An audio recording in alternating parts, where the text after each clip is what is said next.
claro. E eu estava com pressa, olhando o relógio, porque tinha aula.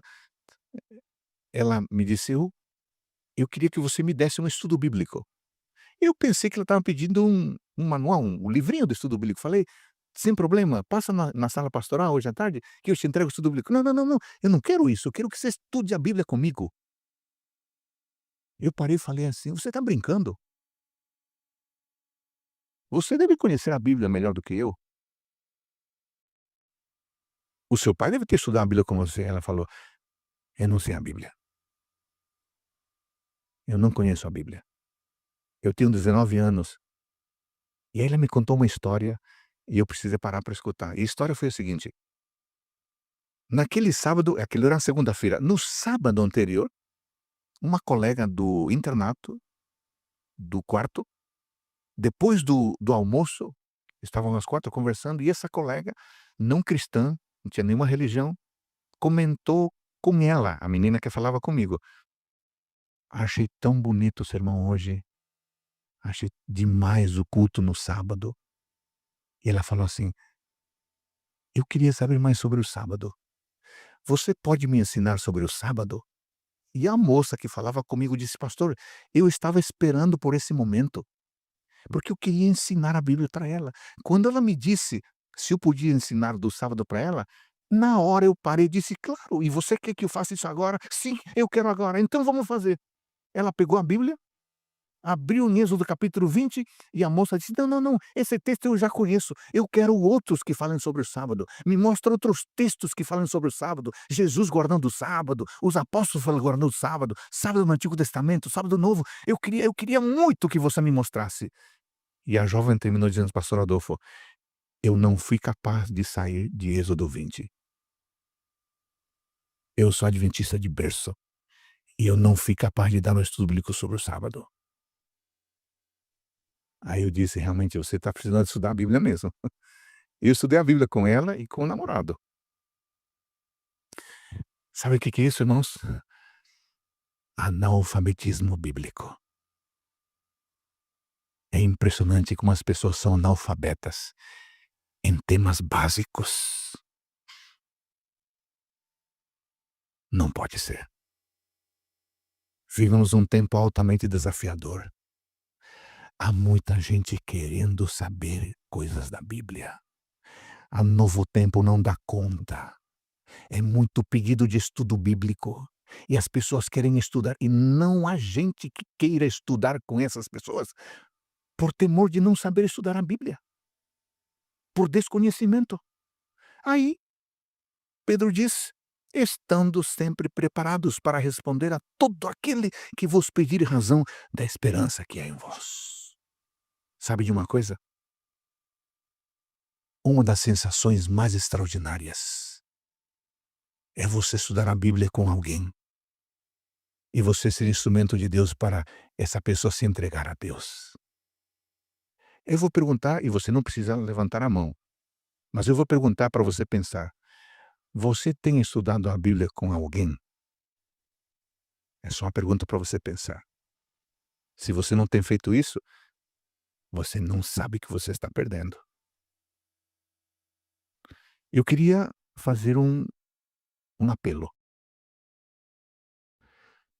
Gastemos menos tempo com as redes sociais e gastemos mais tempo estudando a palavra. Quem estuda e conhece melhor a Bíblia, além de se fortalecer na fé, é capaz de cumprir melhor a missão, falando do amor de Deus a outros. Investamos um pouquinho de dinheiro em bons livros, alimentando o nosso intelecto, alimentando a nossa fé, para que o nosso testemunho pessoal seja mais convincente. Fé inteligente. É claro que as pessoas têm o direito de dizer o que querem.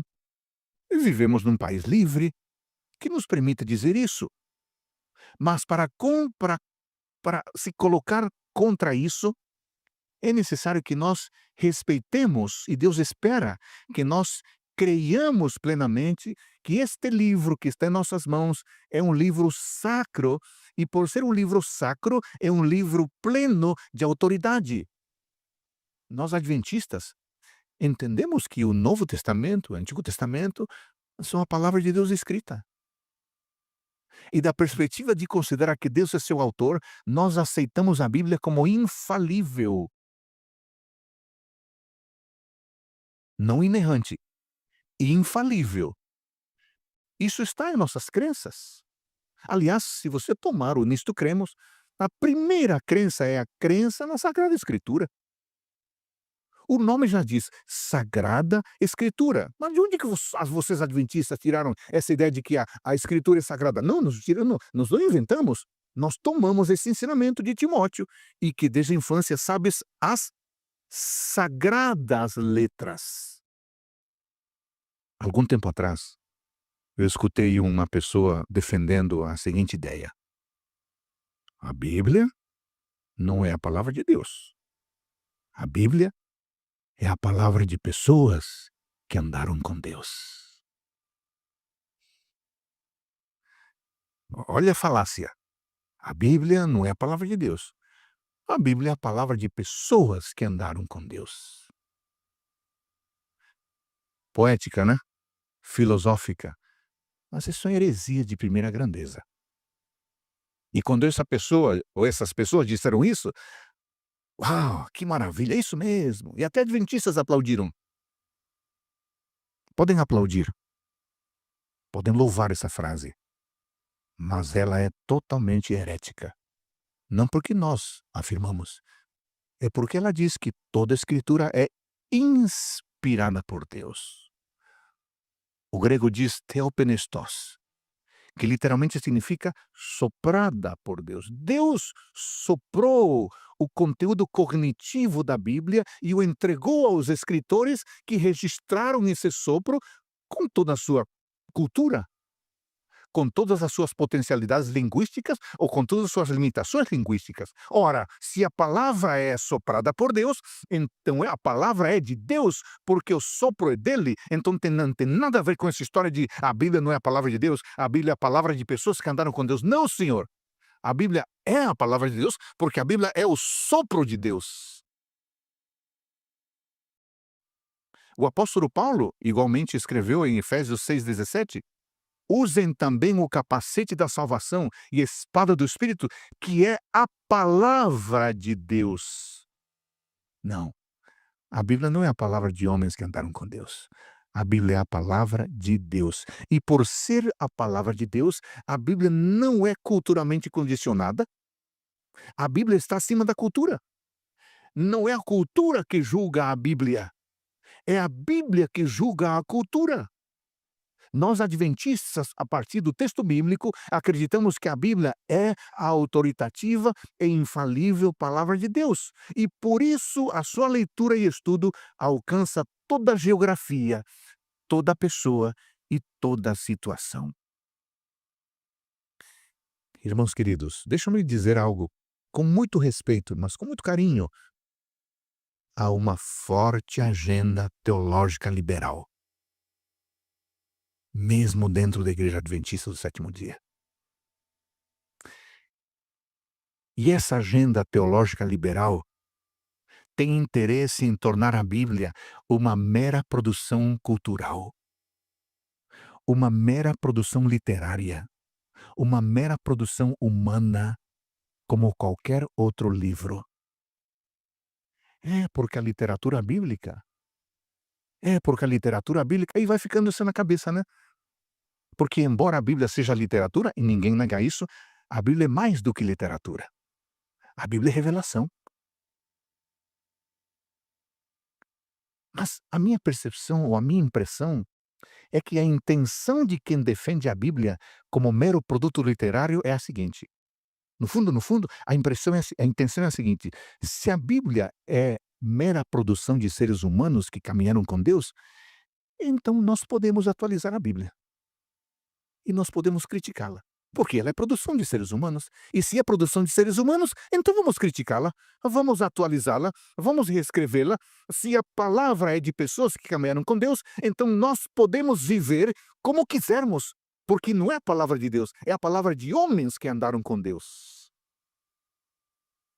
Por outro lado, se a Bíblia é a palavra de Deus, como de fato ela é autoritativa, então eu não posso viver conforme eu quero. Eu preciso tomá-la como meu ponto de referência.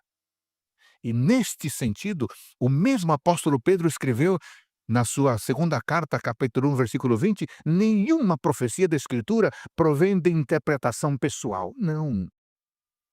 A Bíblia interpreta a si mesma. Sabe, eu tenho chegado a uma conclusão. É tanta confusão, irmãos queridos, é tanta confusão. É um fulano dizendo isto, é outro dizendo o contrário, é outro apresentando verdades até agora escondidas, que só tem um jeito. Você precisa ser uma teóloga. Você precisa ser um teólogo para não deixar se enganar. Fazer como os bereanos. Olha o que os bereanos fizeram. Eles ouviam o grande apóstolo Paulo. Irmãos, o grande apóstolo Paulo, o teólogo mais significativo da Bíblia, pregando, o que os bereanos faziam? O que alguns de vocês estão fazendo aí, tomando nota. Tomavam nota, com todo respeito, como se dissesse no final do culto ao pastor e teólogo Paulo, muito querido, muito influente: pastor Paulo, gostamos do seu sermão, tomei nota aqui. Eu só queria lhe dizer que vou chegar em casa e vou conferir tudo que o senhor falou, tá bom? Para ver se é verdade. Pastor Paulo, não é nada contra o senhor, mas eu preciso me certificar se o que o senhor disse é isso mesmo. E eu só posso fazer isso, eu, o meu texto e o Espírito Santo, que é o grande intérprete. Isso está se perdendo. Sabe por quê? Porque nós entregamos a mente para interpretações bonitas que nos agradam. Ah, gostei dessa interpretação. Eu sempre pensei assim. Gostei porque eu penso igual, né? Porque se a interpretação me confronta, eu não gostei porque eu não penso igual. E quem diz que algo é correto porque eu penso como a pessoa pensa? Só tem um jeito, irmãos, é você tomar o texto e dizer a Deus: Deus, eu estou confuso, eu estou confusa. O pastor diz uma coisa, o youtuber diz outra, e e agora? Deus, por favor, sabe o que vai acontecer? O Espírito Santo, como sempre faz, vai lhe dizer ao coração qual é a verdade. Mas você precisa buscar, com atitude de aprendiz. Mas lembre-se que a palavra de Deus é palavra de Deus, é palavra sagrada. Não, nenhuma profecia da Escritura provém de interpretação pessoal. Irmãos queridos, tem muita gente explicando a Bíblia do jeito que quer. Você precisa ter um padrão de referência, um ponto de referência. Infelizmente, não dá para confiar em tudo que nós ouvimos. E ainda mais quando você coloca uma música de fundo, né, mexe com as emoções, e aquela voz impostada, ou aquela rapidez das palavras que você não consegue captar tudo, capta um pouco e já se conforma com aquilo, estão nos enredando. Cuidado.